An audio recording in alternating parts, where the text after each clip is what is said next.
Good morning.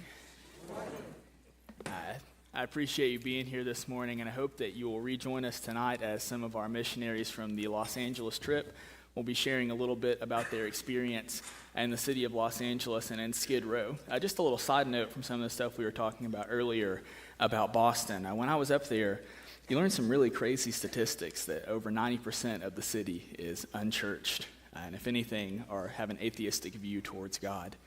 If you do some math, there's around 150,000 people that die every single day in the world. And around 90% of those people are not Christians. So we have around 100,000 people dying every single day, inheriting hell as their eternal home. And for some reason, we would rather sit and watch TV than have a burden to go reach lost souls for Christ. That has nothing to do with what I'm talking about. That's a free appetizer. All right, but where's our heart at when we can sit and know in our mind and in our hearts that there are 100,000 people dying and going to hell every single day as we sit and do absolutely nothing about it whatsoever? That breaks my heart. This morning, if you take notes or need titles, the title of our message is called Pursuit. We'll get into why it's called that a little bit later. Our text this morning is going to be found in the book of Hosea. We're going to be going through the story of Hosea and Gomer. It's one of my favorite stories in all of Scripture. And where we're going to start out in is Hosea chapter 1. All right, Hosea chapter 1, verses 2 through 3. Super long text to start things off here. I'll give you a second to get turned on over there. I'm not going to try and tell you to stand and read with the reverence and stuff because I'll mess it up, and then Jeff will make fun of me. So you can just sit and hang out while I read. Jeff wanted me to tell you all hello and that he is eating lots of Carolina barbecue. He sent me a picture of it yesterday, and I was like, thanks, I really appreciate that. Here I am sitting at home and you're eating your barbecue. I hope you guys realize how lucky we are to have Jeff as our pastor. Just in the 2 years that I've been here, Jeff has become someone that I look up to and admire so much. He has one of the most genuine hearts of any people that I've ever met. He walks out his faith more than anyone I've ever met. And I can't think of someone better for me to get to look up to every single day through the week in the workplace. I really do love that guy. I hope you guys realize how fortunate we are to have him. As we get started, we're going to start out with verses 2 through 3, and then we're going to flip over to chapter 3, verses 1 through 3. It's a huge jump, so get ready, all right?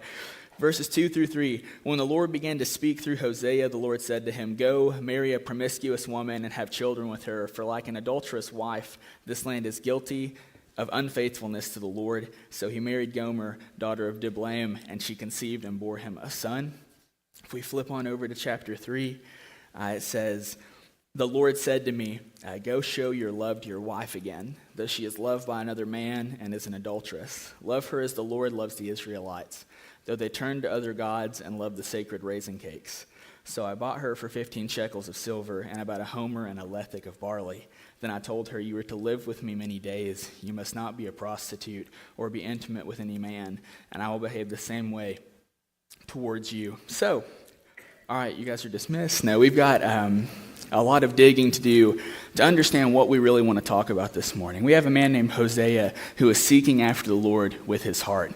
If you go back in through it, he's considered a minor prophet. He's a guy that is seeking after the Lord with everything that he has. And the one thing that Hosea wants, like a lot of men, is a wife.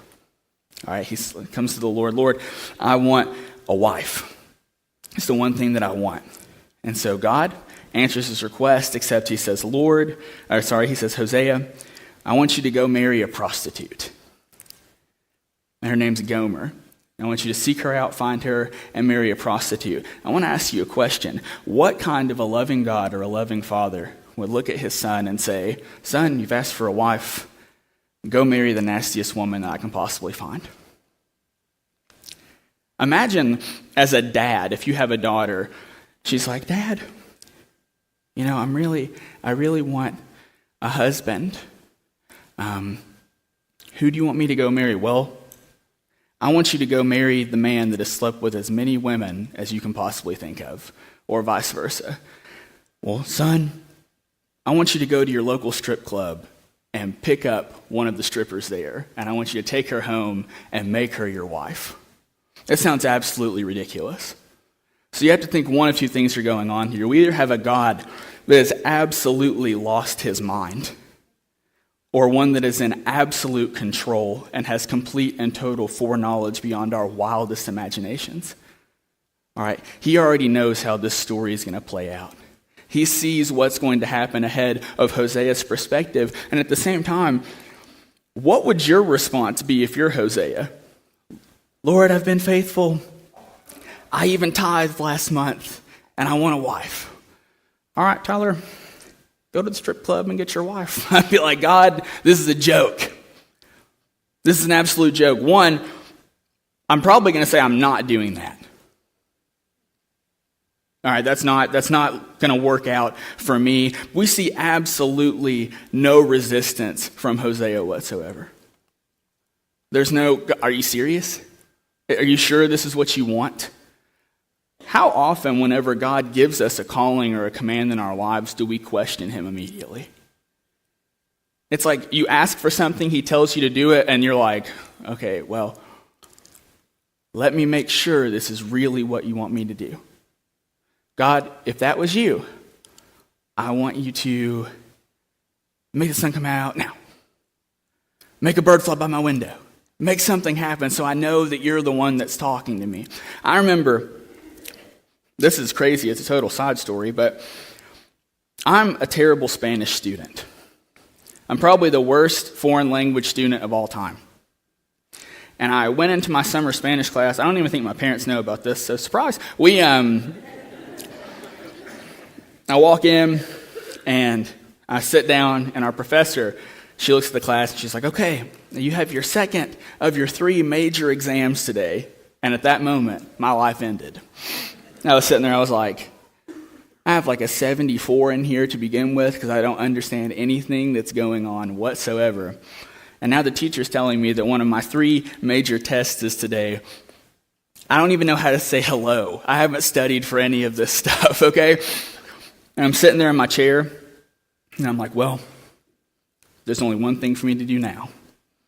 I'm going to pray. And I was like, God, I don't deserve to do well on this test. I'm not prepared.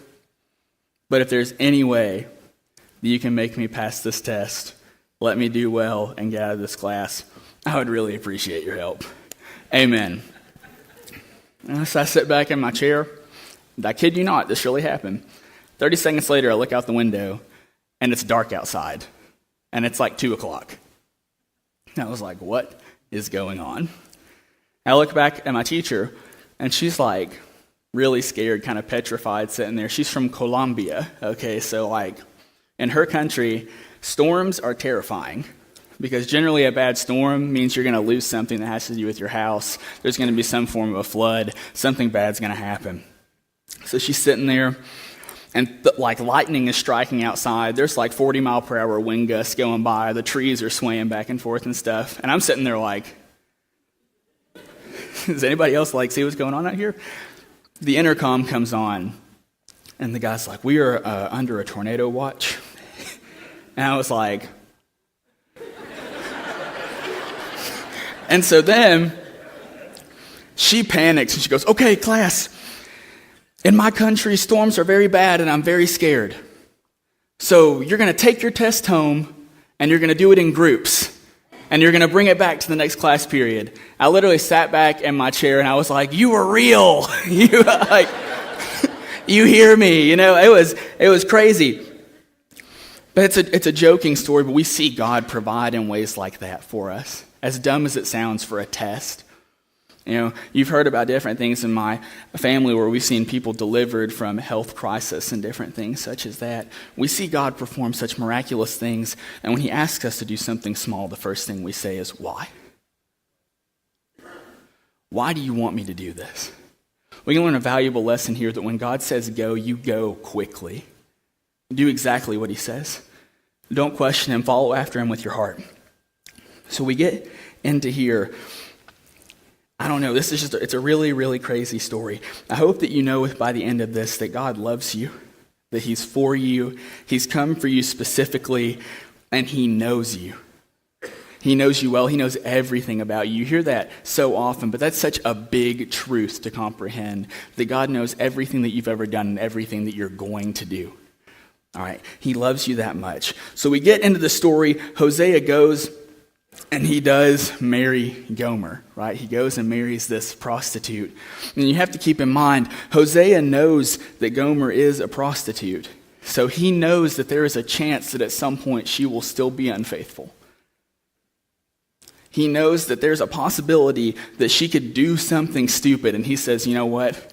I'm going to marry you anyway. And it says that they go and they have children. And at that point, when you're reading the story, it seems like there's a major turnaround taking place in Gomer's life, that things seem to be going pretty decently, all things considered. But then there is a little bit of a drastic turn. It says that if you read into the story, that she leaves and she returns to her old way of life. Right, what is comfortable to her.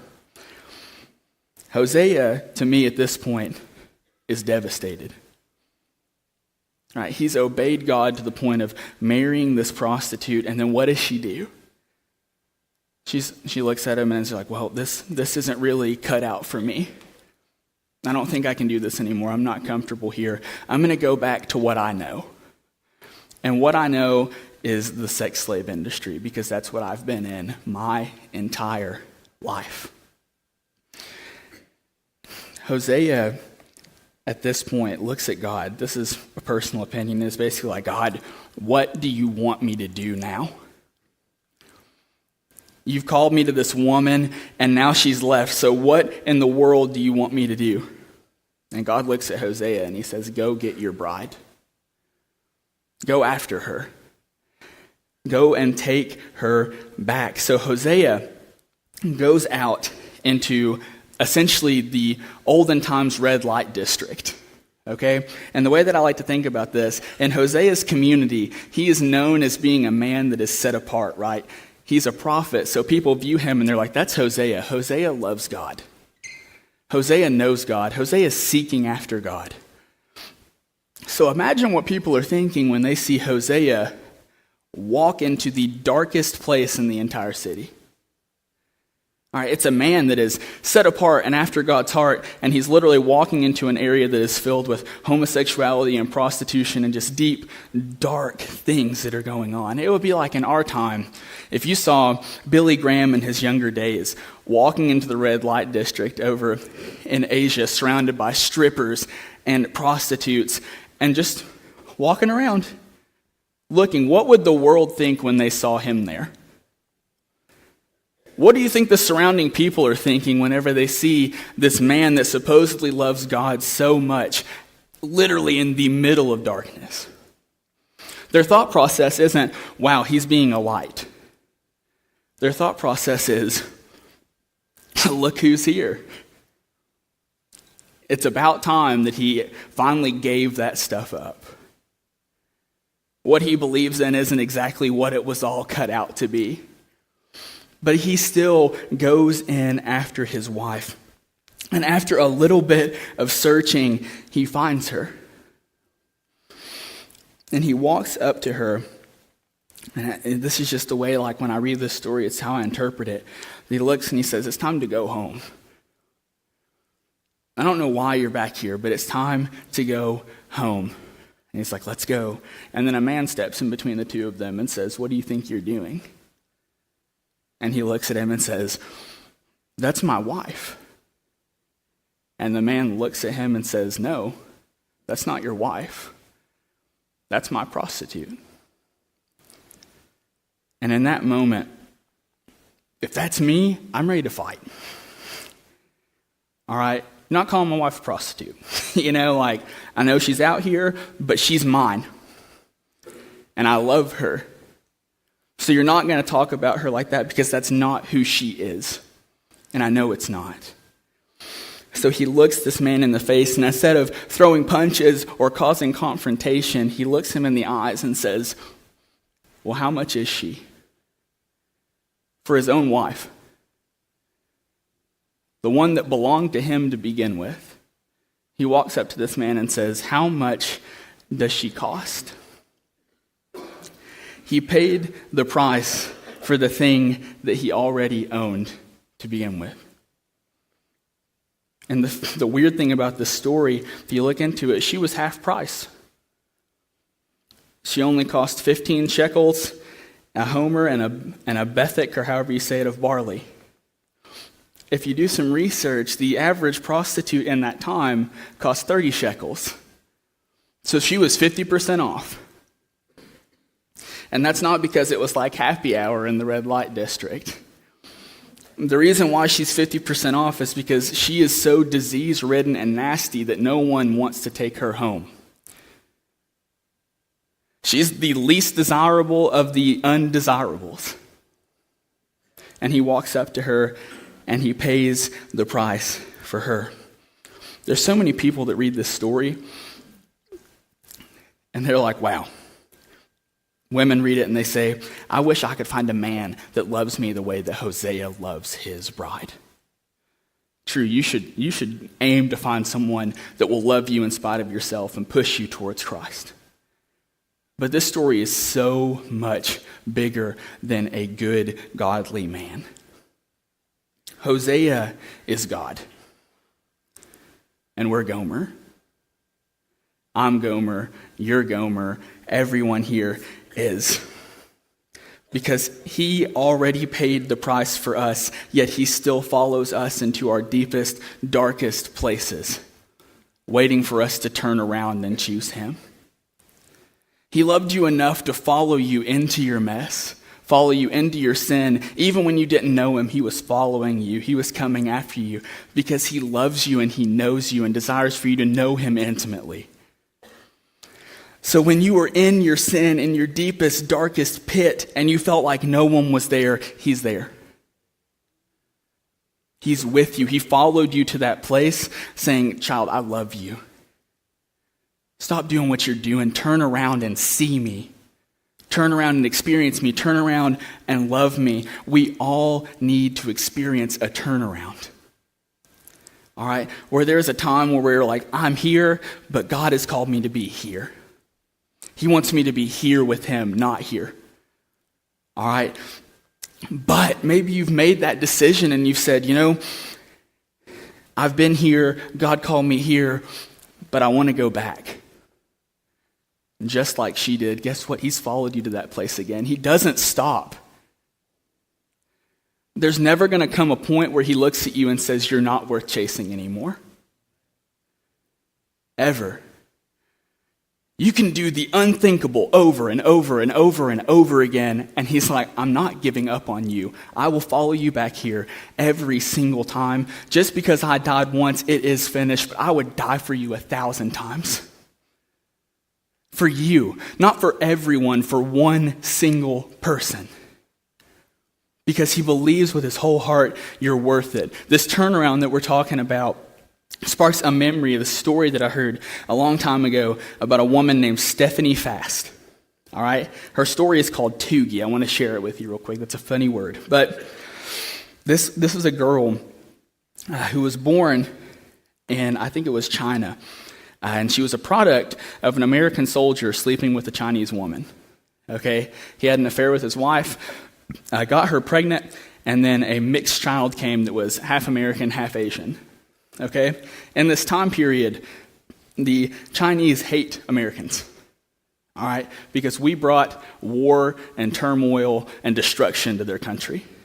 All right? So, when we look into this, as a mixed child, her mom was trying to keep her, but everyone would see her child and think, war, destruction, bad things, this child's evil, this child does not need to be here, you need to kill your child. All right, so one day, when she's 3 years old, her mom looks at her and says, okay, it's not safe for you here anymore, so I'm going to put you on a train. And you're going to take this train, and your aunt is going to be waiting for you at the next train station. All right, so red flag number one, who puts a 3-year-old on a train by themselves? Right? So she gets on the train, fully expecting to meet her aunt at the next train stop. She gets off, and her aunt was never supposed to be there to begin with, because her mom had just sent her daughter off to die. All right, she gets off the train, there's no one there, and she is now homeless. She's an orphan as a 3-year-old. Okay? So she stands and waits all day for her aunt to show up. But even as a 3-year-old, she could realize something's up. No one's coming for me. And then she's having an internal struggle where she says, well, my mom loves me. She wouldn't do this to me, so there must be some sort of a mistake. So I'll wait here. And so she waits for days and no one comes. To which she finally realizes, well, I have to survive. So it says that through her story, she goes into like a rice field and digs a hole in the ground, and that becomes her home. And as a 3-year-old, she lives in a hole and eats mice in the field. So she goes and catches mice and eats them to live. And over the next few years, she grows up and kind of gets in a little group of homeless kids that are going around and stealing stuff in the community to live. And like then, if you're a thief, you're the worst of the worst, right? If you steal from another person. So not only is she a mixed breed that everyone hates to begin with, but now she's a thief too. So she is despised in their community as a 5 to 7-year-old. All right? And through her story, she runs around, she steals, she eats these mice to live. She gets super duper malnourished. She gets basically captured by some farmers, and they tie her up to a tree and let their kids torture her and stab her and rape her as an infant. So it gets to the point in the story where it says that she's so malnourished you can see her bones popping out of her legs, her little pot belly. She has worms to a point where her worms are so hungry that they come out of her mouth and her ears and her eyes because they're looking for food.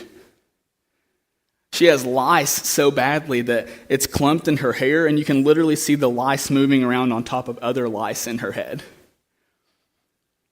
And her eyes are so messed up that one has gone past the point of being lazy, and it literally just circulates around in her skull. And this is an infant. And it says that she gets to a point in the story where she finds a baby that someone had thrown in the trash. And this is graphic, so I apologize, but it's real life. She has this baby. People find both of them and throw them into a garbage dump. It's filled with rats. And rats begin to try to eat them. And a random person that works in an orphanage comes and finds her and sees her and rescues her, and she wakes up inside of an orphanage. And so from that point forward, she starts to work at the orphanage. And basically what she did was she would clean up the little babies for people to come and adopt them. So herself not to be adopted, but to clean the little ones that are actually appealing so people will want to take them home. All right? So it says that one day the people that are adopting are showing up, and she's cleaning up the babies to make sure they're ready to be taken home. And it says these 2 white giants come in. And she's like, I'd never seen people like this before. They were bright white and really tall and really round. And she was like, I've never seen someone so roundly shaped before.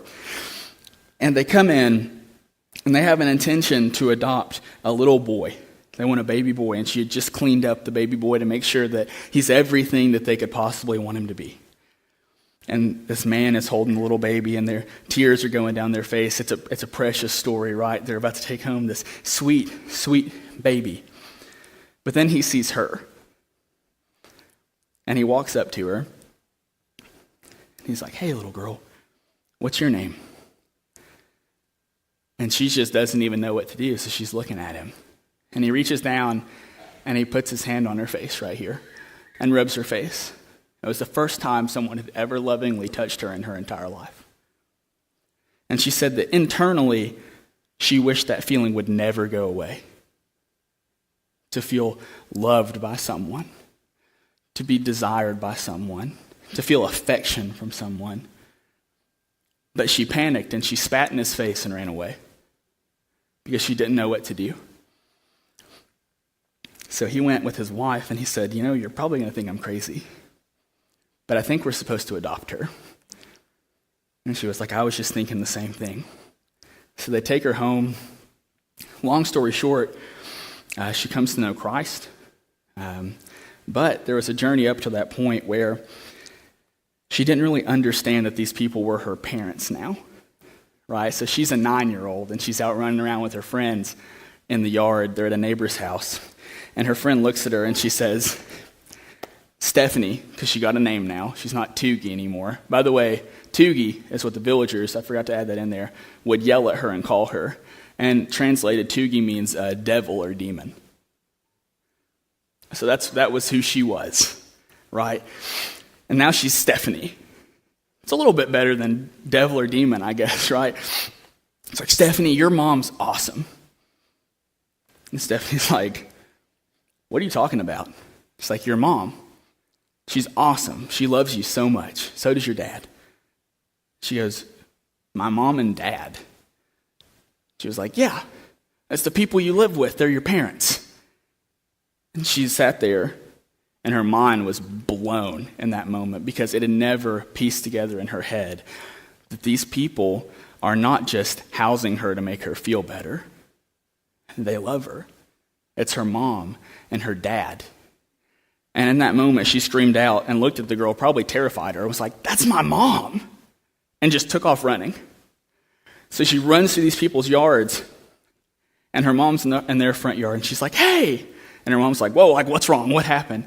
And she walks up to her and looks at her and says, you're my mom. And her mom breaks down in that moment because she finally understands. And she goes, you're my mom, and you love me.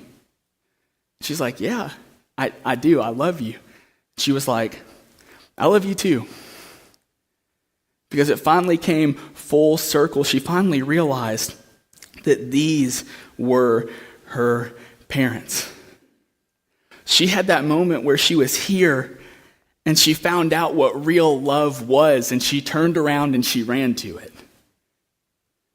She turned around and embraced the arms that were open from the beginning, waiting for her to get it, waiting for her to come back, waiting for her to see what love really was.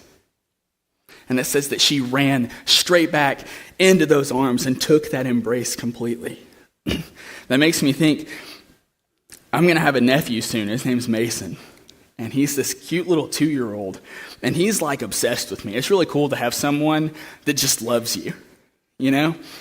And so we can walk into it like, I can be in a crowded room, and when he comes in the door, he doesn't care about anybody that's in front of him except for me. So I'll be back here, and he'll be way over there, and he'll literally, he's little, so he'll look through legs, and he's like, Ty, and he takes off running to me, and he runs straight into my arms. Because he has this understanding where he knows that I love him. He knows that I'm ready and excited to see him, that I can't wait just to pick him up and to hold him in my arms. Why can we not run to the Father like that? It's what he's called us to do. It's the way he's taught us to obey and taught us to love him, to where when we walk into the room, when we see him for who he is, it shouldn't be like, maybe I'll do that tomorrow. My baggage is too heavy. My past is too bad. He doesn't want me to run to him. He's too good for me to run to him. And the whole time he's over there like, get over here. Let me love you.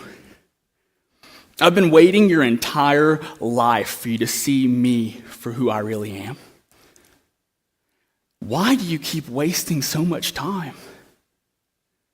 When you have a perfect, loving Father he's following you wherever you're going with arms open. And all he's asking you to do is turn around. Because when you turn around and you encounter real love, you cannot resist real love. That perfect love of the Father will cast out everything else, and you will see him clearly for who he really is. Our message title today was Pursuit. Your dictionary definition of the word pursuit is the act of following with intention to catch. You're not just chasing after something to chase it. If you're in pursuit of something, your desire is to catch what you're going after. And someone that is good at pursuing things always catches what they go after. Our Father is in perfect pursuit of us. You can't get away from his love. You can run however much you want, but he's going to continue to reveal it to you and reveal it to you and reveal it to you, because his desire is for you to know him the way that he knows you. For the love to be reciprocated, in order to pursue something, you must have a purpose for following after it to begin with. And God showed his purpose for us is that we would know him, experience him, and love him forever. He's relentless. He's absolutely relentless. He's existed forever. He does not get tired of running. He does not get tired of pursuing you. You can sit in your pew and you can say, I've ran away from him too many times. Or I've been running from him my entire life. He's there. He's with you. He loves you. He's come for you specifically. Stop running. There's one thing that this book will teach you over and over and over again from the people that you see that Jesus goes after. It is literally impossible for you to be too dirty or too far gone to encounter and fall in love with Jesus Christ. All right? When we look at Hosea and Gomer, Gomer was the dirtiest of the dirty. And that is who we are. Whether you feel like you've sinned heavily or that your walk with Christ is great, you're still dirty. You still needed and continually need a Savior. And if you don't know him, if you don't love him, if you haven't put your faith and your hope and your trust in him, choose him today. Because he's been with you from the start. And he's never going to give up on you. If you guys will bow your heads with me, please. We're going to go into a time of invitation.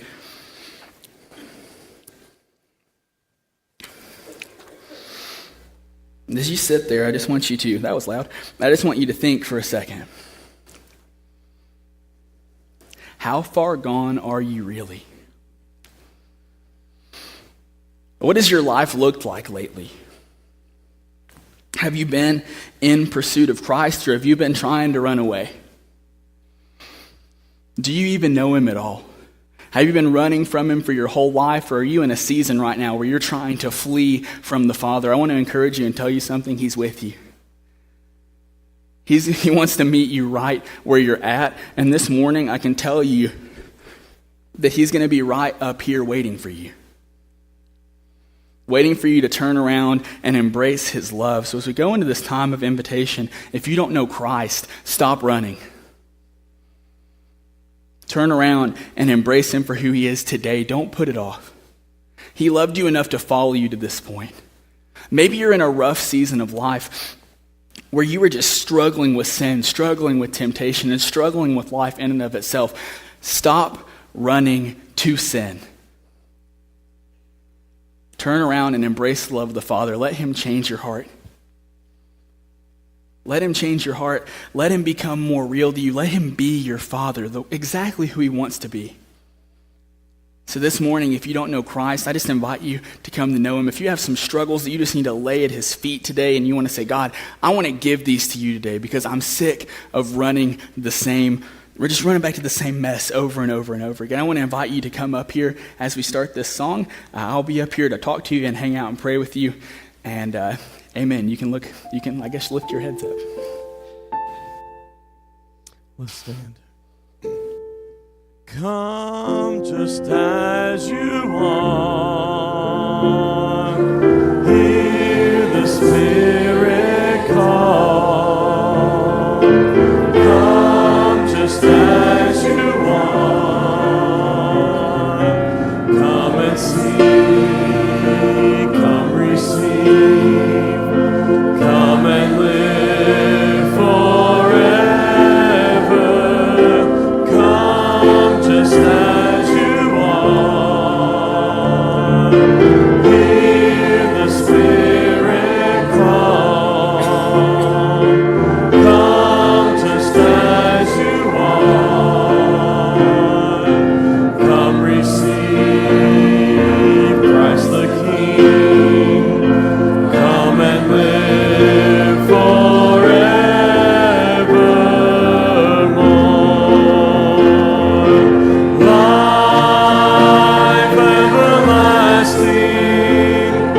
strength.